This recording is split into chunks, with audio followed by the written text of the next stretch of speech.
नमस्कार दोस्तों, मीडिया में आपका स्वागत है। आज हम आए हैं पूर्व महापौर श्याम सुंदर अग्रवाल जी से मिलने, जो कि एक भ्रष्टाचार के खिलाफ इन्होंने खूब लड़ाइयाँ लड़ी हैं और जीते भी हैं। तो अभी कुछ हमने देखा कि भाई अभी एमसीडी में खूब कुछ भ्रष्टाचार चल रहा है, जैसे एमसीडी की कुछ गाड़ियाँ इन्होंने बेच दी हैं। तो उसके लिए हम मिलना चाह रहे थे कि सर से पूछते हैं कि उसके लिए क्या आप प्रयास कर रहे हैं। हाँ जी सर। राकेश जी, जब से आम आदमी पार्टी सत्ता में आई है, दिल्ली नगर निगम में भ्रष्टाचार का बोलबाला है।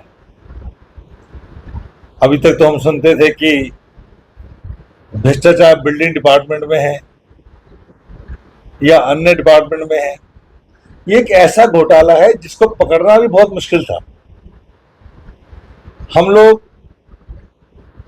जो सड़कों से मैं इसलिए बोल रहा हूं कि मैं निगम जब महापौर था तो हम थे, अब तो ये उठाते गाड़ियां।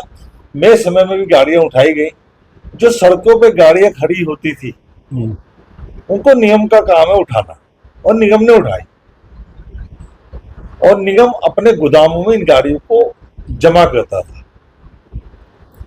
एक सूची जो मेरे पास उपलब्ध है वो सूची है 20 दिसंबर 2021 की, जिसमें कि तत्कालीन डीसी निधि मलिक के साइन है।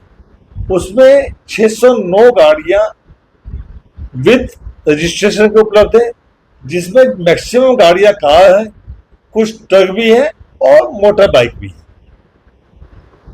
वो गाड़ियों कब गायब हो गई, कैसे गायब हो गई, किसी को भी पता नहीं। जब उसकी जांच की गई तो गोलमोल जवाब मिला। जब 2-3 न्यूज़पेपर में इसकी खबर छपी तो हड़कंप मच गया।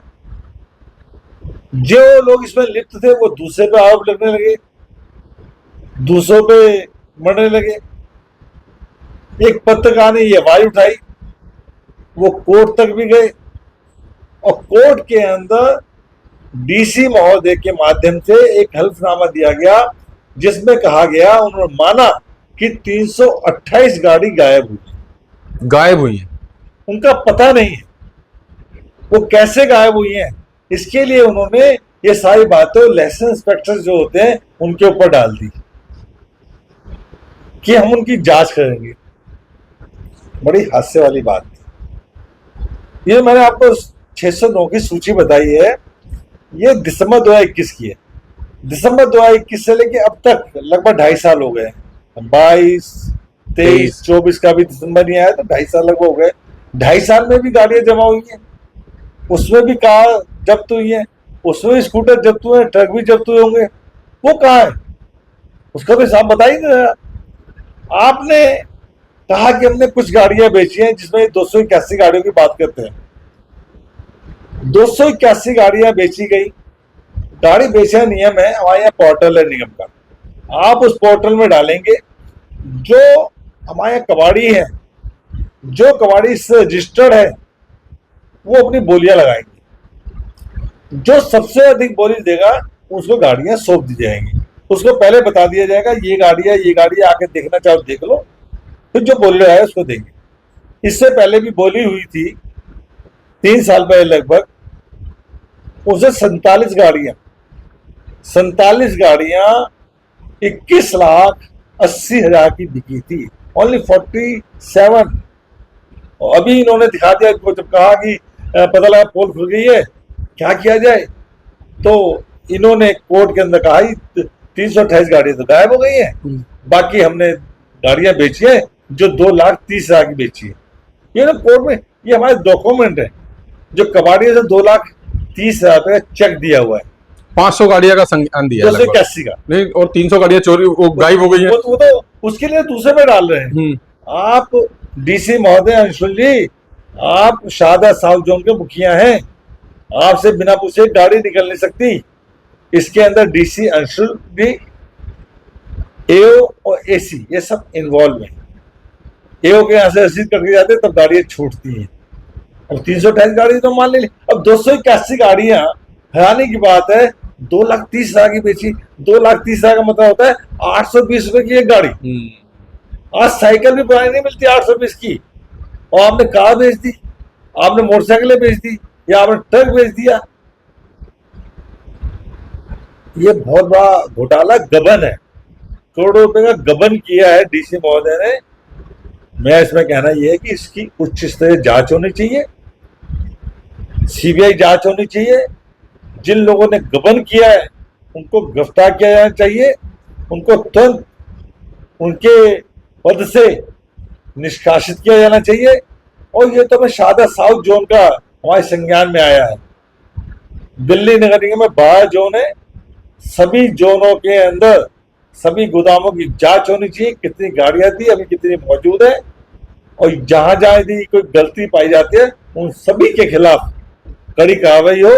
जो अपने पदों पर बैठे हुए जिनके सामने गाड़ियां गायब हो गई है उनको तो बने रहने का हक नहीं है, उनको पदों से हटाया जाए और उनको गिरफ्तार किया जाए, जांच की जाए, और जांच में जब वो दोषी पाए जाएंगे, पक्का दोषी पाए जाएंगे जो हालात हैं, उनको जेल भेजा जाए। और भ्रष्टाचारियों का एक ही स्थान है, वो है जेल। अच्छा, जैसे हम की एक बात और कहते हैं कि कई बारी सारी बातें विपक्ष में ही क्यों उठ के आती हैं। कई बारी आप एक तो एक थोड़ा सा आप ये भी बताएं कि आप अपने जब कार्यकाल में थे तो आपने को क्या क्या कमियां नजर आई और आपने क्या क्या कमियों को क्लियर करा, और उसके बाद जब आप पद पे नहीं रहे तो उसके बाद भी बहुत सारी चीजें तो आपको लगता होगा ना कि जो चीज आपकी कमियां रह गई करना, तो उसके बारे में थोड़ा सा बताएंगे। देखिए, हमारे यहाँ पे मुख्य काम होता सफाई का। तो हमने अपने समय में सफाई व्यवस्था को दुरुस्त किया। आपके भाभी एक क्या कहें, खत्ता कूड़ेदान जो है, डराव घर जिसको हम बोलते हैं था, ऐसे सैकड़ों डराव घर थे जिनके बाहर कूड़ा फैला रहता था। नहीं, वो तो हमने देखा है कि जो इन ढलाव घर को बंद करने का काम हुआ तो मेरे कार्यकाल में। बिल्कुल ठीक। पहले घर घर से कूड़ा नहीं उठता था, आज घर से कूड़ा सुबह उठता है, शाम को भी उठता है। ये मेरे कार्यकाल में हुआ। पहले कूड़ा जब उठा के लेके जाते थे, जो बड़े ट्रक जाते खुले जाते थे, कोई बंदा सूर्य नहा के निकलता था तो कूड़ा उसके मुंह पे आके गंदगी उसके मुंह पे गिरती थी। अब बंद ट्रकों में जाता है। नहीं, जो कंप्रेस मशीन लग गई है वो तो एक बहुत बड़ी उपलब्धि है बीजेपी की। ये सब मेरे कार्यकाल में हुआ। एलईडी लाइटें लगी, आज गलियां एलईडी लाइट से चमकाती है, वो मेरे समय में हुआ। बिना पैसा खर्च किए हुआ। पीली लाइटें हटाई, एलईडी लाइटें लगाई, उस समय इनकम हुई है, उस समय लाइट की बचत हुई है, बिजली की बचत हुई है। करोड़ों रुपया निगम का हर साल बच रहा है। ये ऐतिहासिक काम किया हम लोगों ने। जो पब्लिक के लिए मैंने अपने समय में 2 घंटे सुनवाई करता था, हफ्ते में 3 दिन। जितने फोन आते थे मैं खुद फोन उठाता था, उनकी जो भी परेशानियां होती थी उनको दूर करता था। मेरे समय में मैंने भ्रष्टाचार पे भी लगाम लगाई। मैंने बहुत से भ्रष्ट, चाहे जेई हो, चाहे आपके लाइसेंस विभाग के लोग हो, उनको सीबीआई से पकड़वाया। ये तो आप बहुत चर्चा में आए थे। मैं लगभग 21 लोगों को जेल पहुंचा चुका हूं। और हटने के बाद भी लोग मुझे सलाह लेने आते हैं तो मैं उनको कहता हूं चलो सीबीआई, मैं साथ जाता हूं। और पकड़े गए हैं, और जो व्यक्ति सीबीआई से पकड़वाता है मैं उसका सम्मान करता हूं, क्योंकि एक व्यक्ति को, गलत आदमी को पकड़वाने का मतलब है कि आपने सैकड़ों घरों का भला कर दिया। अगर वो व्यक्ति नहीं पकड़ा जाता, पता नहीं कितने घरों को बर्बाद करता, रिश्वत मांगता और उनको परेशान करता। तो हमारे तो मुहिम है, जो मोदी जी कहते हैं, ना खाऊंगा ना खाने दूंगा, भ्रष्टाचारी का एक ही स्थान जेल। उसी मुहिम पे चल रहे हैं। बहुत काम किए हम लोगों ने। और मैं तो कहता हूँ कि हमारे जो 5 साल का कार्यकाल था उसमें ऐतिहासिक काम हुए। उसी का परिणाम था कि जब दिल्ली नगर निगम का रिजल्ट आया 2022 का, तो 61 में से 35 सीटें हम लोग जीत के पूर्वी दिल्ली नगर निगम में आज भी बहुमत में। अगर इसकी अलग अलग निगम की गणना की जाए तो पूर्वी दिल्ली नगर निगम सबसे आगे थी। आगे हम लोगों के समय बहुत रही। को आपका एक अस्तित्व, बहुत ईमानदार अस्तित्व रहा है, और लोगों को अब भी लोग आपके पास बहुत सारे आते होंगे कि भाई अपनी परेशानियों को लेकर। तो आपको कैसा लगता है कि कैसी कैसी परेशानियां निगम के लिए आ रही हैं, निगम में आ रही हैं, और उसमें आपको आगे मदद करनी चाहिए लोगों की, और क्या क्या सुधार चाहिए, जरा उसके विषय में कुछ थोड़ा सा बताएंगे। देखिए, निगम हो या दिल्ली गवर्नमेंट हो, बहुत सी ऐसी चीजें हैं जो हमें लोगों को देने की आवश्यकता है। सबसे पहले मैंने कहा सफाई। हमारे हटने के बाद से सफाई व्यवस्था चल रहा गई। लोगों को सफाई मिलनी चाहिए। अगर सफाई होगी तो बीमारी भी नहीं होगी। उसके अलावा पोल्यूशन की मैं बात करूंगा। मैं दोनों बातों को, निगम हो चाहे दिल्ली गवर्नमेंट हो, दोनों मिक्स है। ये सब दिल्ली की समस्या है। हमें साफ हवा मिले, ये भी सुनिश्चित होना चाहिए। सबसे बड़ी समस्या आती है हमारे जो गरीब भाई बहन, जो गरीबी रेखा से नीचे जीते हैं, जो मजदूर भाई हैं, जो घर में काम करने वाली हमारी बहनें हैं, इनका जीवन बहुत कष्टदायक है। ये इनका आपको बच्चा बीमार हो जाता है, ये बीमार हो जाता है, इनके पैसे नहीं होते कि ये दवाई ले पाए या डॉक्टर को दिखा पाए। इनके लिए चाहे निगम का हॉस्पिटल हो, चाहे दिल्ली गवर्नमेंट की डिस्पेंसरियां हो, इनको आसान इलाज उपलब्ध हो, जो दवाई इनको चाहिए वो उपलब्ध हो, इस सबसे बड़ी बात हो। इनके राशन की व्यवस्था मोदी जी ने की हुई है, राशन फ्री देने में लगे हैं। बच्चों के लिए शिक्षा इन्होंने मुफ्त की है, लेकिन स्कूलों का स्तर भी सुधरना चाहिए। स्कूलों के अंदर समय समय पर जो हमारे निगम पार्षद हैं, जो हमारे एमएलए, जिसके अंदर जो स्कूल आते, जाके समय समय एकदम अचानक जांच करनी चाहिए। और जांच करने के बाद ही किसी टीचर की कमी पाई जाती है या स्कूल में कमी पाई जाती है, तो जो संबंधित है उसके बाद तुरंत एक्शन लेना चाहिए। वहाँ भाई भतीजावाद नहीं होना चाहिए। मैं बहुत से केस है, मैंने बहुत सी टीचर्स पे एक्शन लिया, जी ये मेरी मामा लगता है, ये मेरी मामी लगती है, ये मेरी मासी है, ये मेरी बुआ है। मैंने किसी को बख्शा नहीं। मेरे पास तो जो गलत काम करने वाले हैं उनका इलाज एक ही है, उनको सस्पेंड किया जाए, उनको सजा दी जाए। या कोई स्कूल के पास रह के पढ़ाना चाहता है और स्कूल में आता नहीं, अपने घर में टहल रहा है, उसको वहां से दूर तबादला कर दिया जाए। जब तक आप कड़े कदम नहीं उठाओगे, आप जनता को राहत नहीं दे सकते। राजनीति के अंदर भाई भतीजावाद नहीं होना चाहिए, अपनापन नहीं होना चाहिए। एक राजनीतिक को सच्ची सेवा करनी चाहिए। सच्ची सेवा का मतलब कि जो भी उसके पास आए वो राहत पाके जाए, उसको लगे हाँ मैं एक अच्छी जगह आया था और मेरी जो समस्या उसका निदान हो गया। तो हमें दिल्ली के गवर्नमेंट के स्कूलों को सुधारने की जरूरत है। निगम के स्कूलों में मुझे लगता है कि ज्यादा कार्य करने की जरूरत है अभी फिलहाल। ये दोनों में ही है, हाँ जी दोनों में ही है। हमें कई स्कूल अच्छे दिखाई दिया था, चाहे दिल्ली गवर्नमेंट हो चाहे कोई भी हो, एक दो स्कूल अच्छे बना दिए, वहां खड़े हो गए। आप सभी स्कूलों की हालत देखो ना। मैं शारदा में एक स्कूल में गया था, उसके अंदर भी टीन शेड था, टीन के अंदर गड्ढे हुए पड़े थे। और वो देखो ना, बच्चे तो सब वही है, पढ़ने वाले बच्चे वही है। इनको मुफ्त किताबें मिले, मुफ्त शिक्षा मिले, मुफ्त वर्दी मिले, क्योंकि गवर्नमेंट स्कूल में आने वाले जितने भी बच्चे हैं सब गरीब परिवार से आते हैं। इनको अगर शिक्षा, अच्छी शिक्षा दे दी तो मैं समझता हूँ इससे बड़ा कुछ नहीं होगा। ये बच्चे कल के देश का भविष्य है, इनको अच्छी शिक्षा दीजिए, ये आगे बढ़ेंगे, देश आगे बढ़ेगा, देश का विकास होगा। तो मैं कहना यही है, चाहे शिक्षा वाला मामला हो, दिल्ली गवर्नमेंट का भी है, निगम का भी है, क्योंकि नियम के माध्यम से नींव मजबूत होती है। पहले से 5वीं क्लास का स्कूल होता है, तो उसके बाद आगे दिल्ली गवर्नमेंट का काम आता है। बच्चों को यदि आप अच्छी शिक्षा देंगे, टीचर्स पे निगरानी होगी, तो मैं समझता हूँ कोई पब्लिक स्कूल में जाने का सोचेगा भी नहीं। आज के समय हमारे जो पेरेंट्स हैं, चाहे गरीब भी हैं, वो कहते हैं मैंने अपने बच्चे को पब्लिक स्कूल में पढ़ाना है, और वो उसके लिए कर्ज में डूब जाता है। अभी जब कोरोना काल आया तो ऐसा बहुत से हुए कि उनको फीस ना होने के कारण अपने बच्चों को स्कूल से निकालना पड़ा।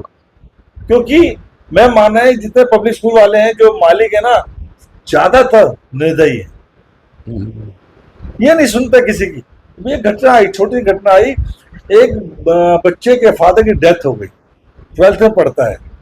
उसने बहुत रिक्वेस्ट कर दी कि जी मेरे 6 महीने बाकी हैं, मेरे फादर की अभी डेथ हुई है महीने पहले, मेरी फीस माफ कर दो, मैं देने में असमर्थ हूँ। उसे पढ़ना पड़े तो स्कूल से निकल जा। इतने निर्दयी। तुम लाखों करोड़ों रुपए स्कूल के माध्यम से कमाते हो, तुम फीस में कमाते हो, तुम वर्दी में तुम कमाते हो, तुम बच्चों को घुमाने जाओ उसमें पैसे कमाते हो। एक बच्चे 15-20 हजार छोड़ दे, क्या फर्क पड़ता है? मान लो ऐसे 5-7 बच्चे, क्या फर्क पड़ता है स्कूल को? लेकिन इतना निर्दयीपना अच्छा नहीं होता। इनको थोड़ा पोलाइट होना चाहिए, और मैं कहता हूँ पब्लिक स्कूलों पर ऐसी लगाम लगाना चाहिए। मैं आपके माध्यम से ये भी कहना चाहता हूँ, यदि किसी बच्चे के घर में ऐसी दुर्घटना हो जाती है, किसी के पिता की डेथ हो जाती है, जो कमाने वाला है, और बच्चे नहीं पढ़ पाता, पढ़ने में दिक्कत आती है, तो पब्लिक स्कूलों को उनका साथ देना चाहिए, उनकी फीस को माफ करना चाहिए, ऐसा एक नियम बनना चाहिए। एक क्वेश्चन और था कि जैसे अब आपको ग्लोबल वार्मिंग के चक्कर में कि बहुत ज़्यादा गर्मी का स्तर भी बहुत बढ़ गया है, पानी का आप देखो कि लेवल इतना डाउन हो गया है दिल्ली में, कई कई जगह पे तो कई कई शहरों में तो ऐसा है कि पानी लोगों को तरस रहे हैं, लोग बहुत दूर दूर से पानी भर के लाना पड़ रहा है, और अब ऐसे हालात कहीं दिल्ली में भी आ गए हैं। तो पानी के लिए कैसे, थोड़ा सा उसके बारे में भी। दिल्ली सरकार हर पहलू पे फेल है, हर पॉइंट फेल है। ये वो गवर्नमेंट है जिसने कहा था हर नल में जल होगा, और 24 घंटे आपके नल से पानी आएगा। 24 घंटे क्या, 24 मिनट पानी नहीं आता, और जो पानी आता है वो भी गंदा होता है। और जो भी देखने को मिला, कई कॉलोनी में पानी है ही नहीं, पानी नहीं है। वहां टैंकर के माध्यम पानी आता है, जो टैंकर आता है तो लड़ाइयां होती है, सर फूटते हैं एक दूसरे की।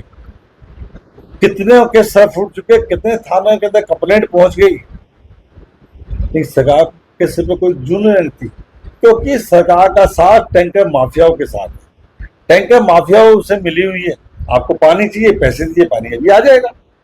लेकिन नलों में पानी नहीं है, पानी अगर आ भी आए तो बहुत गंदा पानी आ रहा है, लाइनें सेवा से जुड़ी हुई हैं, गंदा पानी है, लोग बीमार पड़ रहे हैं, और इसीलिए लोगों को बाजार से पानी खरीद के पीना पड़ रहा है। जिस सोसाइटी में मैं रहता हूँ, मैं इसी अपार्टमेंट में मैं समझता हूँ दिन में 20 बोतल आती है, जो मैं खुद लिफ्ट से चढ़ते हुए देखता हूँ पानी की बोतल लाई।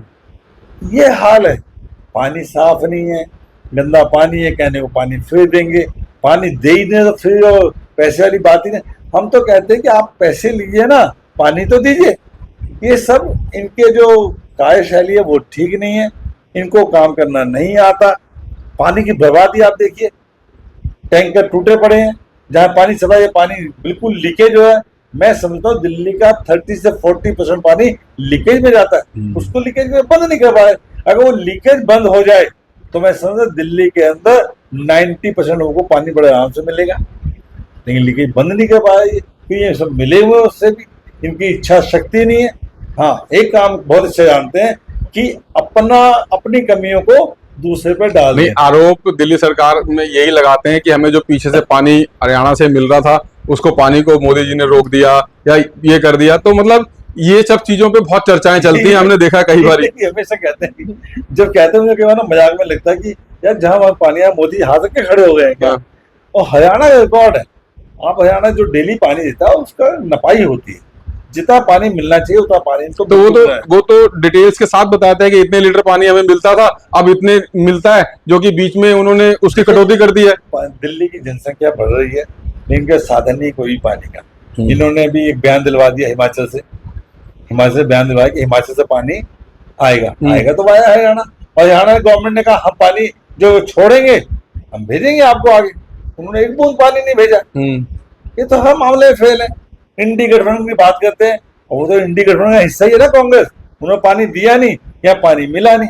लेकिन हरियाणा ने जो एक समझौता हुआ है हरियाणा के साथ, जितना पानी मिलना चाहिए उतना पानी मिल रहा है। और मैं तो हैरान हूं, तो बरसात का पानी बहुत आ गया, अब तो वैसे कमी नहीं होनी चाहिए। लेकिन जो प्लांट है वो प्लांट भी फेल है। अभी पिछले 20 दिन एक प्लांट बंद रहा था।